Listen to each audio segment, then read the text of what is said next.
Welcome to Congress in Context. Which is our polite way of saying we're going to ignore the shouting on cable news for a bit and actually read the paperwork. The paperwork is where the real drama is anyway. So let's set the scene. It's Sunday, February 1st, 2026. We made it through January. We did. But we're actually looking back just 48 hours to a really pivotal session on Capitol Hill this past Friday. It was a massive day. I mean, really. Yeah, and our mission here is pretty simple. We're taking the congressional record, that's volume 172, number 22, if you're following along, and we're going to pull out the actual legislation.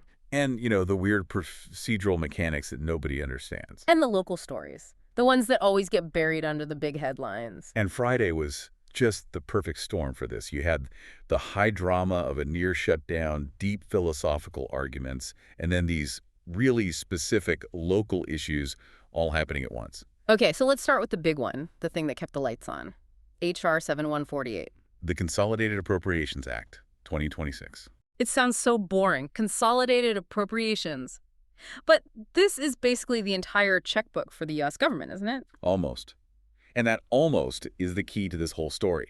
This bill funds about 96% of the federal government. So we're talking defense, labor, health and human services, transportation. Basically everything. If you drive on a highway, if you visit a VA hospital, this bill is paying for it. And it passed the Senate. It did. The final vote was 71 yeas to 29 nays. Okay, I want to pause on that. 71 votes. In 2026, getting 71 senators to agree on anything feels like a miracle. It's a huge bipartisan signal. It shows that the vast majority of the chamber, both sides, looked at the calendar and said, we just cannot have a government shutdown right now. They wanted to clear the decks. Right. But, and here's where the plot thickens, they didn't clear all the decks. There's a massive hole in this funding bill. More than a hole, it felt like a deliberate amputation. That's the perfect word for it. They funded 96% of the government, but they took one specific department, sliced it right out of the package, and set it aside because it was just too radioactive. The Department of Homeland Security. Exactly. DHS. All the funding for the border, for ICE, for security, all the most contentious issues in American politics were severed from the main bill. So wait, does that mean the Border Patrol isn't getting paid next week? No, they didn't leave them high and dry. They passed something called a continuing resolution, a CR. That was Amendment 4273 from Senator Susan Collins. And a CR is basically a legislative snooze button, right? That's the perfect analogy. It doesn't solve the problem, it just buys time. But here's the catch. This is a very short nap. The CR only funds DHS until February 13th. February 13th, that's what, less than 2 weeks from now? 12 days. They bought themselves 12 days to fight over immigration without holding the Pentagon hostage. So everyone just agreed to be cool for 2 weeks? Well, cool might be a strong word. If you read the floor debate from Friday, you see exactly why they had to split DHS off. The temperature in that room was incredibly high. Yeah, this wasn't really a debate about numbers. It felt like a debate about reality itself. Let's get into that. Two completely different worlds. On the Republican side, you had Senator Eric Schmitt from Missouri, and he did not mince words. He framed it as a binary choice. You're either for enforcing laws or you're for open borders. That was his line. He got very specific, too. He brought up violence against ICE agents, citing incidents in Minneapolis. He was basically saying this isn't about line items, it's about sovereignty. An existential crisis. Right. But then you have Senator Lindsey Graham. And if Schmitt was focused on the border, Graham brought this whole other layer of complexity to the floor. Oh, man, Graham. He was threatening to blow the whole thing up, wasn't he? He was. He threatened to place a hold on the entire bill. And just to clarify, a hold means one senator can basically stop the entire chamber in its tracks. Effectively, yes. It's a massive wrench in the gears. And he had a list of demands.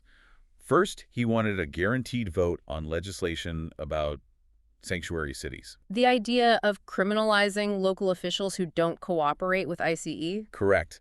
But then, and this is the part that really jumped out from the record, he pivots to this personal grievance with the special counsel, Jack Smith. This felt like it came out of absolutely nowhere. What was he asking for? He wanted a private cause of action. He wants individuals who are targeted by investigations to be able to sue. He was furious, claiming his phone records were subpoenaed. And he kept mentioning something called Arctic frost.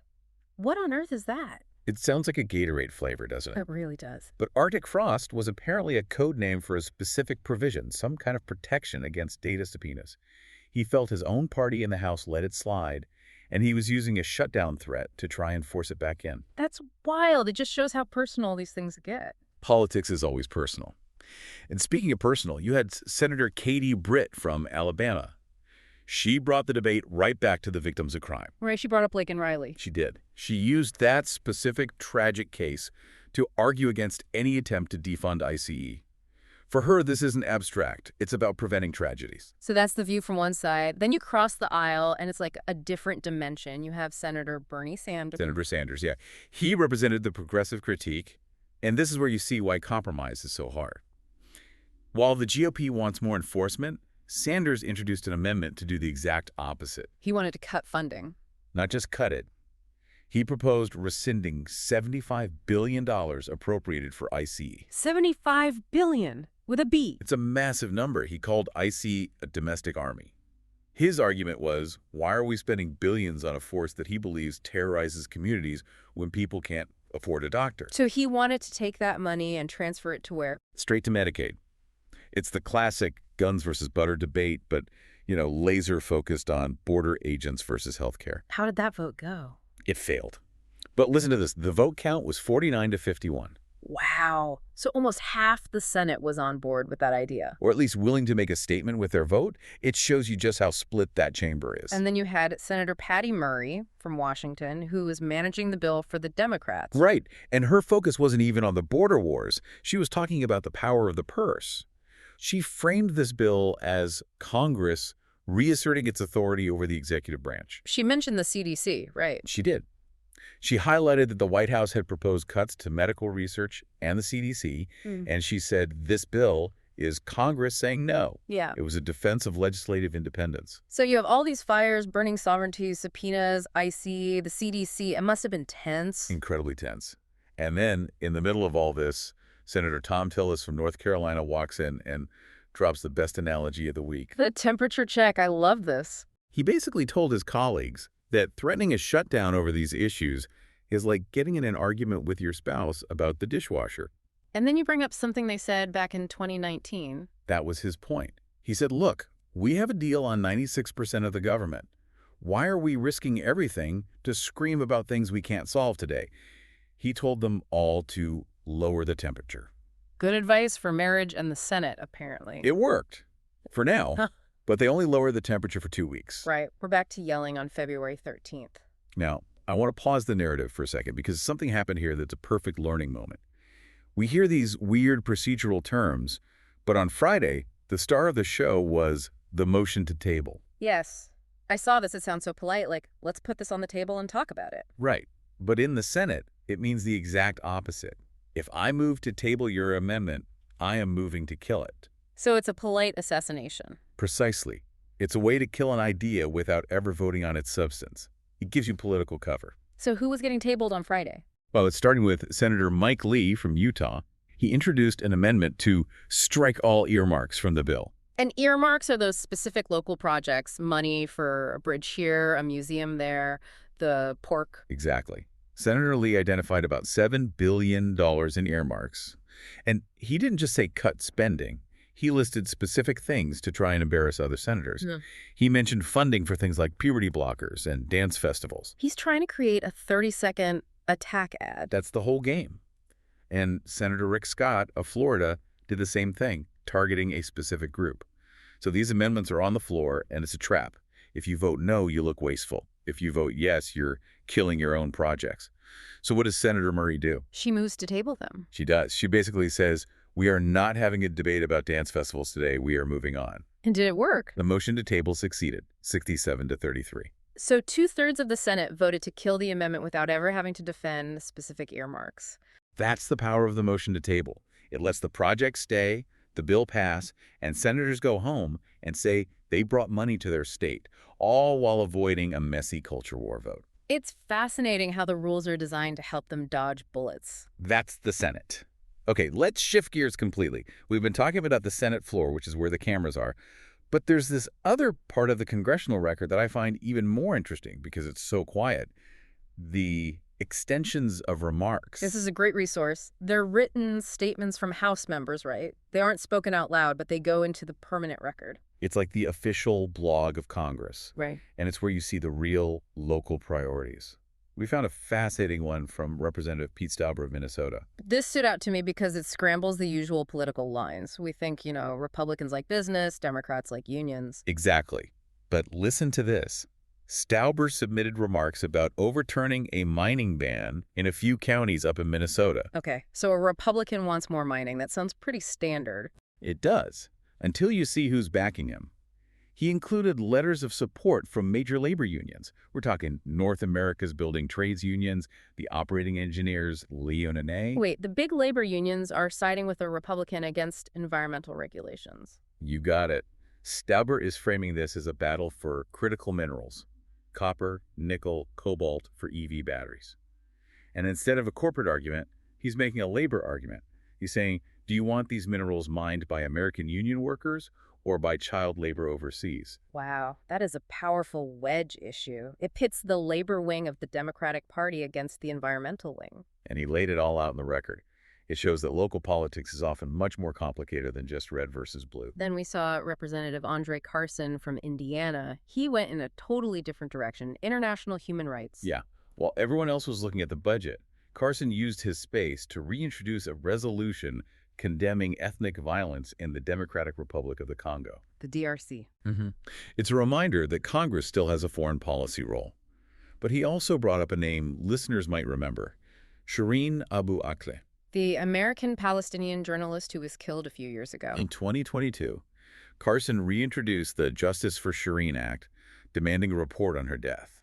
It's interesting because the story has faded from the headlines, but by putting this in the record, he's keeping the pressure on. Refusing to let it be forgotten. It's just amazing. You turn one page and it's copper mining, you turn the next and it's human rights in the Congo. That's the job. Yeah. And finally, you have the community honors. These are the parts that make the record feel, I don't know, warm. Yeah, it's not just policy, it's people. Absolutely.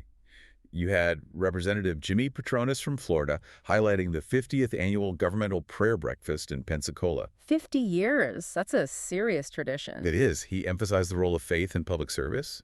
And then Representative Darren LaHood from Illinois gave a shout out to a guy named John W. Reiber Jr. Retiring after 25 years with John Deere. A quarter century. Yeah. That's about as iconic as it gets for Illinois.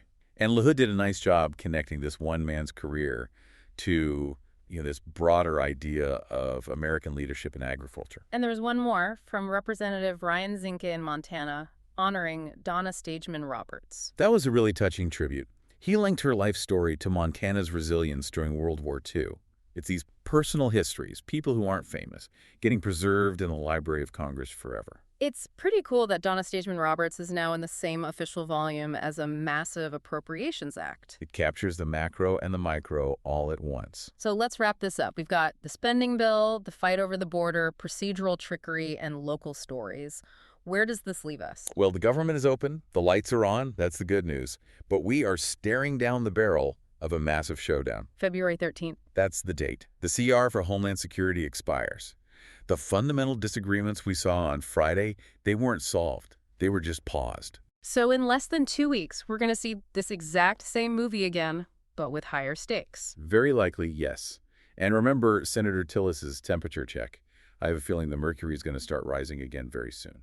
Well, before we let everyone go, I did promise a fun fact. I was digging through the record and found something tucked away in the Senate proceedings that made me smile.